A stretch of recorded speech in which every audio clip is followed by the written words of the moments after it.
चलिए दोस्तों, अब हम आगे बढ़ते हैं और कैंडलस्टिक पैटर्न्स के बारे में जानते हैं।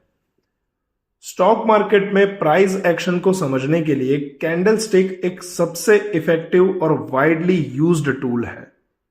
कैंडलस्टिक्स प्राइस मूवमेंट्स का विजुअल रिप्रेजेंटेशन देती है, जिसमें एक ट्रेडर मार्केट की साइकोलॉजी, ट्रेंड स्ट्रेंथ और पोटेंशियल रिवर्सल्स को इजीली आइडेंटिफाई कर सकता है। Candlestick patterns intraday trading, swing trading और पोजिशनल ट्रेडिंग के लिए बहुत इंपॉर्टेंट होते हैं। ये बायर्स और सेलर्स के सेंटिमेंट को दिखाता है, जो एक ट्रेडर को बेटर एंट्री और एग्जिट डिसीजंस लेने में मदद करता है। तो दोस्तों, आज के सेशन में हम कैंडलस्टिक का बेसिक स्ट्रक्चर, उसके की कंपोनेंट्स और डिफरेंट कैंडलस्टिक पैटर्न्स को डिटेल में देखेंगे। सबसे पहले देखते हैं what is candlestick. Candlestick chart एक टेक्निकल एनालिसिस टूल है जो प्राइस एक्शन का ग्राफिकल रिप्रेजेंटेशन दिखाता है।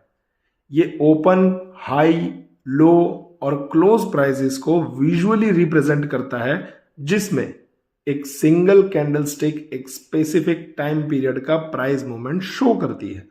चलिए, कैंडलस्टिक का स्ट्रक्चर कैसा होता है वो समझते हैं। एक कैंडलस्टिक दो मेन कंपोनेंट से मिलकर बनता है। पहला है बॉडी, जिसमें कैंडलस्टिक का सेंट्रल पार्ट होता है जो ओपन और क्लोज प्राइस के डिफरेंस को रिप्रेजेंट करता है। और दूसरा है विक्स, मतलब कि शैडोज, जिसमें लाइंस होती हैं जो हाई और लो प्राइस लेवल को शो करती हैं। दोस्तों, ग्रीन कलर की कैंडल को हम बुलिश कैंडल बोलेंगे। जब क्लोज प्राइस ओपन प्राइस से ज्यादा होता है तो बुलिश कैंडल बनती है, जो बाइंग प्रेशर दिखाता है। और रेड कलर की कैंडल को हम बेयरिश कैंडल कहेंगे। जब क्लोज प्राइस ओपन प्राइस से कम होता है तो बेयरिश कैंडल बनती है, जो सेलिंग प्रेशर दिखाता है।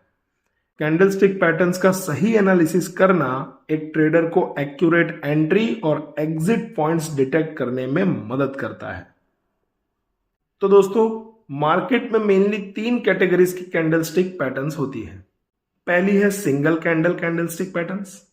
ये एक सिंगल कैंडल के स्ट्रक्चर पर बेस्ड होते हैं और इमीडिएट ट्रेंड रिवर्सल या कंटिन्यूएशन सिग्नल्स देते हैं, जिसमें hammer, inverted hammer, shooting star, doji, marubozu जैसी कैंडल्स आती हैं।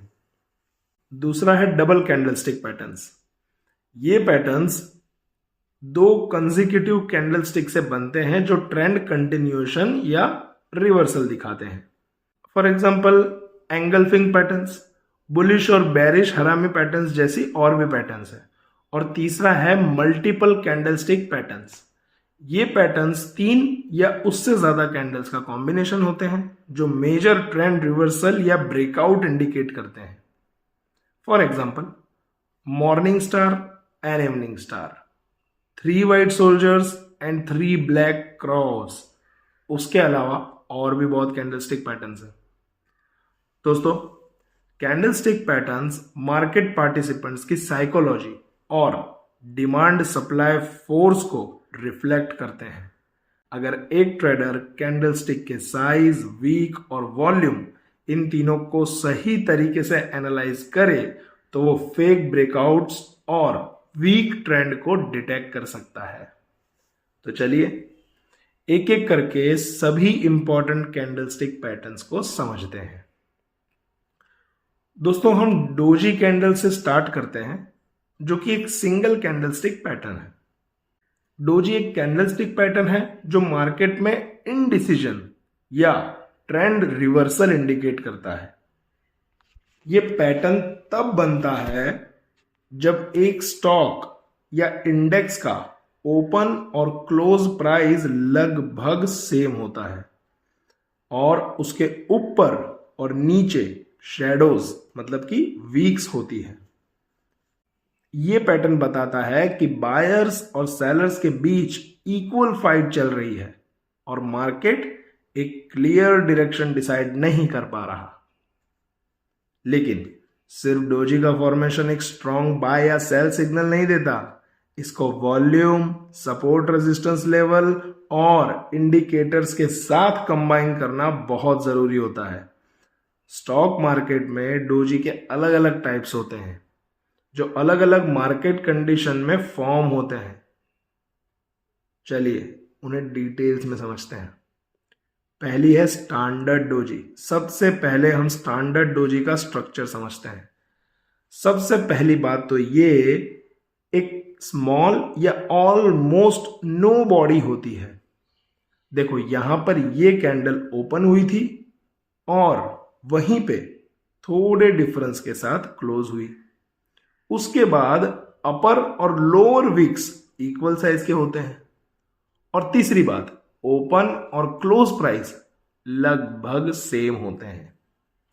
तो दोस्तों डोजी की साइकोलॉजी है कि मार्केट में इनडिसीजंस है, बायर्स और सेलर्स दोनों इक्वल फोर्स में हैं।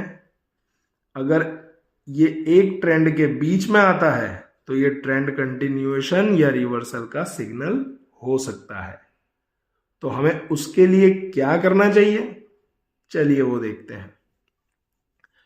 अगर डोजी टॉप और बॉटम पे बनती है तो हमें कंफर्मेशन के लिए नेक्स्ट कैंडल का वेट करना होगा।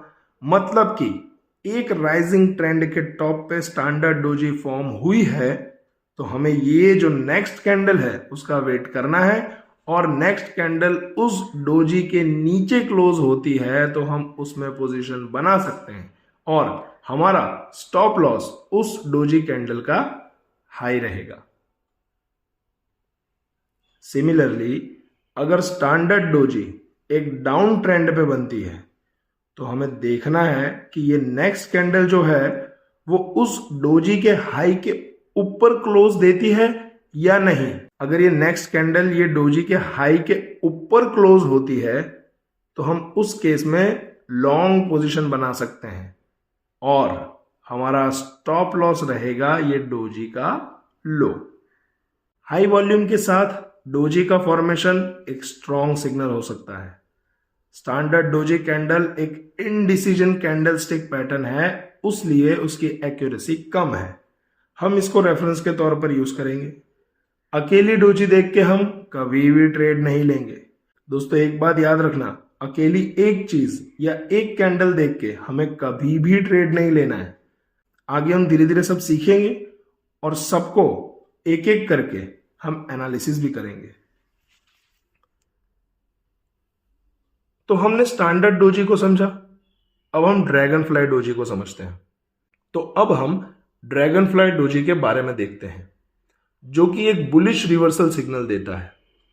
स्टैंडर्ड डोजी के कंपैरिजन में ड्रैगन फ्लाई डोजी अच्छी मानी जाती है क्योंकि ये कैंडल बॉटम बनाती है। तो सबसे पहले हम इसका स्ट्रक्चर देखते हैं। इसमें लोअर शैडो लॉन्ग होती है लेकिन अपर शैडो एब्सेंट या फिर बहुत छोटी होती है। क्लोज प्राइस हाई के पास ही होता है, मतलब कि ये कैंडल ओपन हुई ऊपर, उसके बाद सेलर्स ज्यादा थे, उसके लिए प्राइस नीचे आया, लेकिन इस पॉइंट पे आके बायर्स ने एग्रेसिवली बाइंग की और उस पर्टिकुलर टाइम पे जितनी भी क्वांटिटी आई थी वो सब क्वांटिटी बायर्स ने डाइजेस्ट कर ली। मतलब कि बायर्स का कंट्रोल वापस आने का इंडिकेशन देता है। दोस्तों ड्रैगन फ्लाई डोजी में हमेशा दो बात ध्यान रखनी है। पहली कि वो सपोर्ट लेवल पे फॉर्म होनी चाहिए, दूसरी एक स्विंग लो पे ही बनती होनी चाहिए। ऐसा नहीं है कि इधर कहीं बीच में बन गई तो हम उसको ड्रैगन फ्लाई डोजी समझकर उसमें ट्रेड ले लें। नहीं, देखो ये एक छोटा सा डाउन ट्रेंड चल रहा था, उसके बाद यहां पे एक छोटा सपोर्ट है और वहीं पे हमारी ड्रैगन फ्लाई डोजी फॉर्म हुई है। तो अब हम क्या करेंगे कि उसकी नेक्स्ट कैंडल का वेट करेंगे। अगर नेक्स्ट कैंडल उसका हाई ब्रेक करे और ऊपर क्लोजिंग दे तो हम वहां पे लॉन्ग पोजीशन बना सकते हैं और हमारा स्टॉप लॉस ये ड्रैगन फ्लाई डोजी का लो होगा और हमारा टारगेट उस डोजी कैंडल की साइज से मिनिमम डबल होना चाहिए। दोस्तों हम रिस्क रिवॉर्ड रेशियो पे लास्ट में डिटेल्स में समझेंगे, लेकिन आपको मैं अभी बता देता हूं कि हम मार्केट में कभी भी कोई भी ट्रेड लें तो हमारा मिनिमम रिस्क रिवॉर्ड रेशियो 1:2 होना चाहिए। मतलब कि मान लो हमारा स्टॉप लॉस 10 पॉइंट्स का बन रहा है तो हमारा टारगेट मिनिमम 20 पॉइंट्स का होना चाहिए। इसको हम 1:2 का रिस्क रिवॉर्ड रेशियो बोलेंगे। दोस्तों हमने स्टैंडर्ड डोजी देखा, उसके बाद ड्रैगन फ्लाई डोजी देखा। दोस्तों हमने स्टैंडर्ड डोजी देखा, उसके बाद ड्रैगन फ्लाई डोजी देखा। अब देखते हैं ग्रेवस्टोन डोजी, जो कि एक बेरिश रिवर्सल सिग्नल देता है। दोस्तों ये gravestone doji dragon fly doji की ऑपोजिट होती है। उसकी अपर शेडो लॉन्ग होती है, लेकिन लोअर शेडो ऑलमोस्ट एब्सेंट या बहुत छोटी होती है। क्लोज प्राइस लो के पास ही होता है।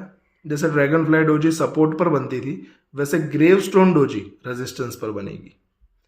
इसमें सेलर्स का कंट्रोल वापस आने का इंडिकेशन देता है, जबकि ग्रेवस्टोन डोजी में बायर्स का कंट्रोल देते थे।